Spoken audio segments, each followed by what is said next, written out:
Okay, so today we're gonna go a little bit different path, all right?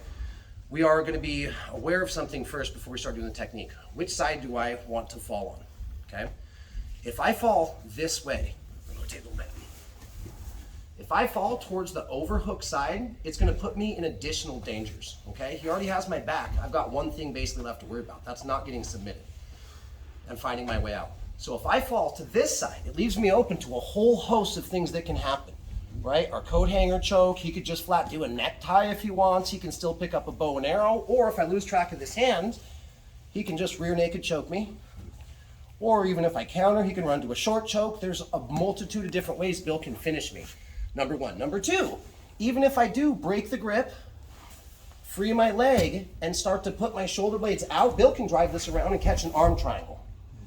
Those are the main reasons that we don't do this, okay? And the reason I explain that first is because I went a long time in jiu-jitsu with people saying, oh, you dumped to the underhook side, and they didn't give me the full explanation of why I would go to the other, why I would not want to go to the other side. All right, so there's kind of the last part first, if you will. All right, so what we're going to be doing today, keeping those things in mind, I'm always going to be trying to drop onto the underhook side. Kind of like if they have one hook on me, I want to drop to the side they don't have the hook, not to the side they have the hook. It's almost the same general principle. I want to drop to the side that they have the underhook. Now, I'm always hand fighting as normal, right? Some people like to bring their hand up inside. Some people like to double hand fight. We're always fighting the top arm, even if he's got a good seatbelt, right? So I'm going to try and dump myself here. Today we're going to go through a couple steps to do what I like to, the technique I always refer to in my own brain when I'm talking to other people about the corkscrew. But we have to be able to free our legs before we do that. So the very first part of this is going to be, I'm driving the motorcycle. I'm going to hand fight, kind of shrug my shoulders and drop my chin, giving access to my throat, keeping it low. I'm going to drop onto the underhook side.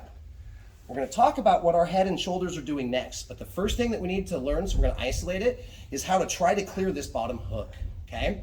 So one of the ways I like to do it is I like to bring my other foot in and kind of commit their hook, and I lift my hips a little bit, and I'm going to straighten my leg and then try to run almost a circle backwards. I'm going to try to get rid of this hook. If I just try and move my leg like this, it's anatomically connected.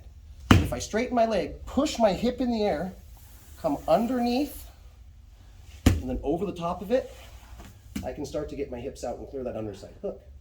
Okay, so again, first part of the drill. And after a while, partner, if you want to kind of be tricky and make them guess, you can switch your seatbelts if you want. This person has to recognize, dump onto the underside. Hand fight. Oh, he's going to go this way, huh? Okay, I'm going to hand fight. Now I'm going to straighten my leg, lift my hip, bring my foot all the way back like I'm drawing a big circle. And as soon as I step it down, I'm trying to get both of my hips on the other side, okay? And as always, my hands are engaged to hand fighting. Don't reach down or Bill's gonna have lots of tricky stuff you can do. Last time, all the way through. They put a seatbelt on. First recognition, underhook side. Hand fight, underhook. Straighten my leg, lift my hip, circle my leg, and start to get my hips out and both hips to the floor, okay? Part one, technique. Ready, 1, 2, 3. Technique number two, it's going to involve a little bit of what we just did for technique number one. That's why I kind of like to micro focus on that one. Make sure we all have that first, because now a lot of things are going to happen at once. I said it a minute ago. There's an old saying that we like to use, or at least I like to use when somebody has my back. I need to hand fight the hands, and I need to foot fight the feet, okay? I rarely ever am going to reach down because this is going to give a good avenue to choke, okay? So what we're going to do now, rotate a little bit since all the action's going to happen. We're going to do basically a lot of the same principles. I'm trying to shrug my shoulders and bury my chin, making my throat a lot less accessible for Bill. At the same time, I'm challenging 2-on-1. And I'm not just holding on to it. I always like to take my thumb and kind of peel in, get my palm out so I've got good tension outward, all right? If Bill breaks his grip to pick up a lapel, go ahead and break grip. I've got control of that choking hand. So this is why I always like to kind of run this grip, and it's down and pushing down so they don't have access to my throat. Okay, so we've got our hand fight going. We talked a minute ago about dumping to the underhook side and then just unlatching this leg. We're going to do basically the same concept, but this is a little bit higher stakes poker.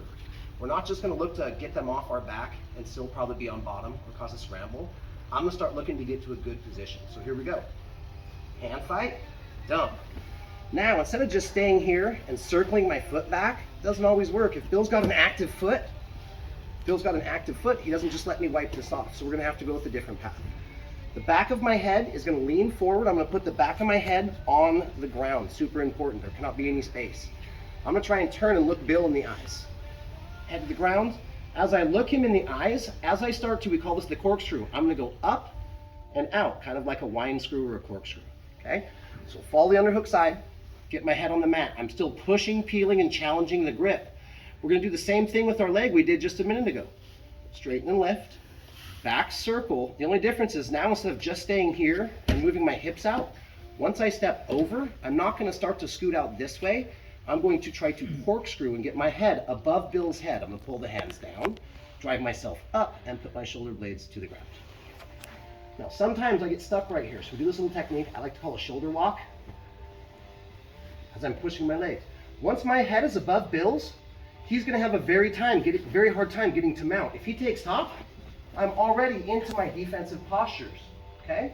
If he doesn't, he stays on his side, I'm gonna come out, get my hips out, reaching in covers. All that talk is gonna look like this. Same part we did for technique 1, but now we're gonna add the corkscrew, okay? So, challenge the hands, dump, head to the mat, look him in the face as soon as possible. When I do this, I'm gonna circle my leg, go down, but instead of coming out this time, I'm gonna drive myself up, up, up, and if I have to shoulder walk, I will. Once I get my hips here, I can start to cover, turn, and take my time. All right, one last time, different position. Face that way.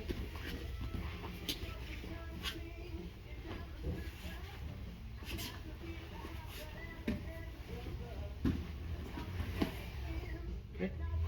5 minutes on this one because we're doing part 1 technique plus a little bit extra. All right, 5 minutes, same partners. 1, 2, 3. All right, so we're going to add one last step onto part 1 and part 2 techniques that we just did. And the reason why we're doing it is to try to not just get our opponent off our back, but once this position gets cleared, to give ourselves the best chance kind of to survive or succeed in the role that's continuing on after that. So we're still going to do the same things first. Hand check, dump to the underhook side. I'm still trying to lean forward, get the back of my head to the ground, and every once in a while I just get the side of my head to the ground. But as I'm challenging the grips, moving up and turning my body, hence the name corkscrew, I might go from the side of my head to the back of my head. Now, I came around individually and mentioned this a minute ago. If my head is about the same level as Bill's, and I manage to get free and come up, I'm almost always going to end up in their guard, closed guard or otherwise. So there's a trick here.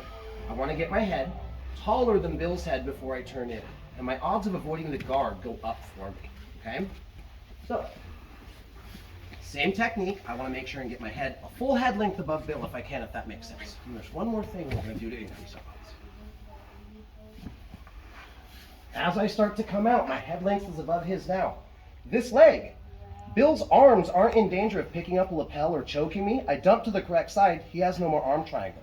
So once I clear to this position and my head's above Bill, he can't choke me. Number one, very well, there's probably some crazy chokes that even I don't know about, but they're not high probability. So once I get my head above Bill's, I don't need my hands checking the hands anymore. My hands are now going to go straight to the knee, and I'm going to be pushing and unhitching and getting my hips out. So once I come to here, I'm still turning in, framing the knee. Once I get one of my legs out, I can continue to get both legs out and cover the hip for side control. Or if I can't get both legs out, because I framed the knee, I can just do a long step and come to the other side in top half guard. Okay, I'll show you twice.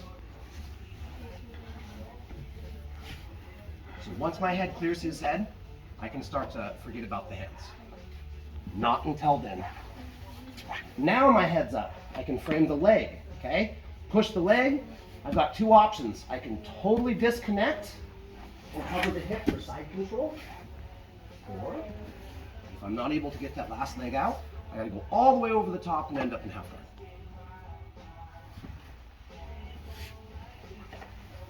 If he holds this leg and I can't get this off,